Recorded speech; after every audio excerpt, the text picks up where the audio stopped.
Second को है campaign खत्म होने जा रहा है, तो how was it totally actually जो मतलब हमारा इलेक्शन है वो 22 तारीख को 8 बजे से शाम 4 बजे तक है। तो टेक्निकली जो 48 घंटे बनते हैं वो आज शाम को 4 बजे से शुरू होता है, 48 आवर्स। तो आज शाम 4 बजे से जो भी कैंपेनिंग का प्रोसेस है, जितने पॉलिटिकल पार्टीज को कैंपेनिंग के लिए परमिशन वगैरह मिली हैं, that will cease to exist. ठीक है, मतलब आज शाम 4 बजे से कोई भी कैंपेन वगैरह नहीं होगा, सब बंद। और कल मेरे ऑफिस से धारा 144 का ऑर्डर निकला है, जिसमें मेन 5-6 चीजें हैं कि 4 बजे से कैंपेनिंग बंद हो जाएगी, और उसके बाद जिस दिन इलेक्शंस होंगे उस दिन म्यूनिसिपल लिमिट, जो सिटी का म्यूनिसिपल लिमिट है, नगर पालिका का जो एरिया है, उसमें जितने भी पोलिंग स्टेशन हैं उनके 100 मीटर की रेंज में जो भी रेस्टोरेंट्स वगैरह हैं, बार्स वगैरह हैं, ईटरीज हैं, टी शॉप्स हैं, ये सारी 100 मीटर की रेंज में बंद रहेंगी।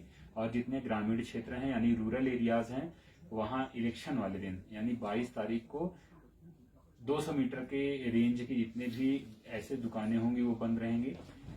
उसके साथ साथ क्या है कि जितना भी मतलब परमिशंस पॉलिटिकल पार्टीज को मिली हुई थी उनके व्हीकल की, वो सारी परमिशंस जो हैं वो मतलब एक तरीके से खत्म। आज शाम 4 बजे के बाद कोई भी पॉलिटिकल पार्टी की गाड़ी अगर घूमती हुई हमें मिलती है झंडे वगैरह के साथ या कैंपेन करते हुए, तो उनके खिलाफ कार्रवाई की जाएगी।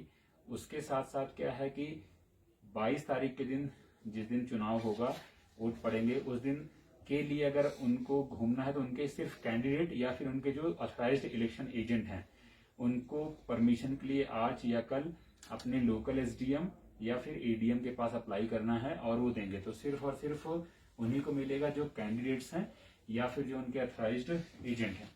और उसके साथ साथ क्या है कि 5 जो मतलब 4 से अधिक लोग हैं, ठीक है ना, उन पे बैन रहेगा। वैसे भी मतलब हम 144 पहले से ही लगा हुआ है कोविड के टाइम पे, पर इलेक्शन के टाइम पे थोड़ा चीजें ज्यादा हो जाती हैं, सख्त हो जाती हैं। तो 4 लोगों से ज्यादा अगर कहीं भी इकट्ठा मिलेंगे तो धारा 188 में आईपीसी की जो धारा है उसमें उनके खिलाफ कार्रवाई की जाएगी। बाकी सभी से यही है कि इलेक्शन की सीरियसनेस को समझते हुए सभी लोग जो भी आदेश निकला है उसका जरूर से जरूर पालन करें, खासकर पॉलिटिकल पार्टी से, क्योंकि मैं भी रात में राउंड मारता हूँ, एसपी साहब भी मारते हैं और जितने भी हमारे इन्फोर्समेंट ग्रुप्स हैं वो भी मारते हैं। ठीक है, तो अगर हमें कोई भी ऐसा वायलेशन मिलेगा तो स्ट्रिक्टेस्ट पॉसिबल जो एक्शन होगा वो लिया जाएगा। सर, बीते दिनों में आपने जो क्वारंटीन में थे उनको इलेक्शन करवाया, वो कैसा रहा? और काफी स्टाफ आपके क्वारंटीन में होंगे, तो पोलिंग जो स्टाफ के लिए कितना दिक्कतें हैं उसकी? हाँ, एक्चुअली जो मतलब सबसे जो मेन चीज ये था कि जो कोविड पॉजिटिव थे तो होम आइसोलेशन में, या फिर जो कोविड पॉजिटिव के कांटेक्ट में है, या फिर जो बाहर से आ रहे हैं जिनके लिए होम क्वारंटीन की मतलब लागू किया गया है, तो उनके लिए इलेक्शन कराना थोड़ा सा टिपिकल था। क्योंकि एक्चुअल में जो हमारी सर्विलेंस टीम थी उनको लगाना, फिर हर जो हमने जोन्स डिवाइड किए थे उसमें एएनएम्स को लगाना, एएनएम्स को प्रोटेक्टिव गियर देना, क्योंकि वो एक्चुअल में उनके साथ कांटेक्ट में रहती हैं, चाहे पोस्टल बैलेट को रिसीव करना हो या कोई फॉर्म भरवाना हो। तो जो मेन मतलब हमारे पास चैलेंजेस आए वो ये ज्यादा था कि हमारे पास स्टाफ की कमी, पहला चीज। लेकिन हर जगह से स्टाफ को रेशनलाइज किया गया, पुल अप किया गया और चीजें सॉर्ट आउट हुई। उसके साथ साथ क्या हुआ कि उनके लिए प्रोटेक्टिव गियर का उपलब्धता, जितनी भी चीजें हैं, मास्क, सैनिटाइजर, वो सब चीजें उपलब्ध कराई गई, तो लोगों में थोड़ा कॉन्फिडेंस भी आया। और सबसे जो महत्वपूर्ण चीज ये है कि इसमें लोगों का बहुत ज्यादा कोऑपरेशन मिला, कि मतलब उनको बताया गया था कि इतने तारीख को वोटिंग है, इतने समय के बीच में आपके घर पे आएंगे, तो लोग मिले उस समय। तो वो सबसे ज्यादा हैसल फ्री उनके कोऑपरेशन के कारण हुआ। अब जो हमारे स्टाफ हैं, मतलब भगवान का शुक्रिया है इसमें कि स्टाफ जो हैं वो सभी लगभग स्वस्थ हैं, और किसी को उतना ज्यादा, 2-4 केसेस आ रहे हैं जो मतलब या क्वारंटीन में है, सिम्टोमेटिक हैं, तो उनको एक्सक्लूड करके हमने वो किया हुआ है। लेकिन जो ज्यादा ब्लेसिंग है हमारे लिए वो है कि इस बार हमने, जैसे पिछले पार्लियामेंट्री इलेक्शंस में हमने फीमेल स्टाफ को लगाया था, तो इस बार हमने क्या किया, हर पोलिंग स्टेशन पे जो नजदीक के पोलिंग स्टेशन हैं, जो आसपास के एरियाज में, चाहे खरू तहसील हो, खलसे तहसील हो या नुब्रा तहसील हो, तो वहां हमने क्या किया, पोलिंग स्टाफ में 50% फीमेल को रखा है, 50% मेल को रखा है। तो हमारा जो स्टाफ की शॉर्टेज है वो एक्चुअली फीमेल पोलिंग स्टाफ से पूरी हो गई है।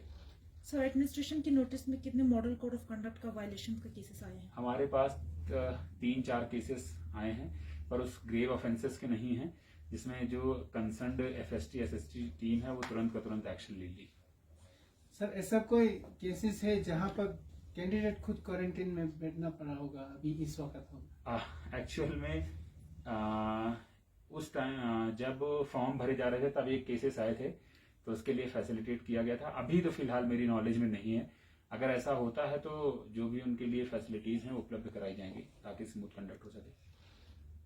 और सर आज कोई चौपर से भी हाँ, टीम आज भेजे थे? एक्चुअल में जो इस बार 294 पोलिंग बूथ हैं हमारे, तो उसमें 2 पोलिंग बूथ जहां बिल्कुल ही रोड की कनेक्टिविटी नहीं है, वो है डिपलिंग और जिंक्शन, जो कि सिंगला लोक एरिया में पड़ता है। तो आज सुबह एयरफोर्स की हेलीकॉप्टर के माध्यम से उन पोलिंग जो स्टाफ है उनको ड्रॉप किया गया है अलॉन्ग विद सिक्योरिटी पर्सनल, और वो पहुंच चुके हैं अभी डिपलिंग और जिंक्शन, जो लिंगशित कॉन्स्टिट्यूएंसी है, 26 लिंगशित कॉन्स्टिट्यूएंसी उसमें है, तो वो कर दिया गया। बाकी जगहों पे 100 कल 10 पोलिंग बूथ्स जो हैं जो उसी एरिया में हैं, मतलब लिंगशित वाले एरिया में हैं, और जहां रोड पहुंचती है तो कल वो चले गए, शाम को पहुंच गए। 2 आज हेली से गए हैं। बाकी 110 जो पोलिंग बूथ्स के स्टाफ हैं, पीओज वगैरह हैं, सिक्योरिटी है, वो आज बाई रोड गए। तो टोटल अभी तक 122 हमारे पोलिंग बूथ्स के जो स्टाफ हैं वो चले गए हैं। कल 172 को जाना है। Thank you sir.